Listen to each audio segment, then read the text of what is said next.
गुढीपाडव्याच्या सर्वांना खूप खूप शुभेच्छा. केशरी ध्वज इथे आपण लावलेला आहे. तसेच इथे गुढी उभारलेली आहे. गुढीची पूजा झालेली आहे.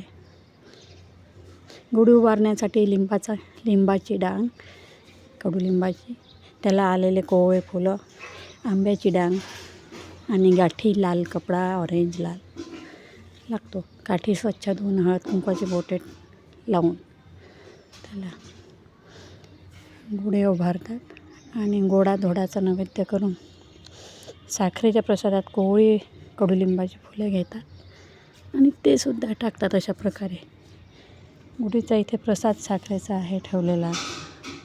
तसेच नैवेद्य पण झालेला आहे आपला.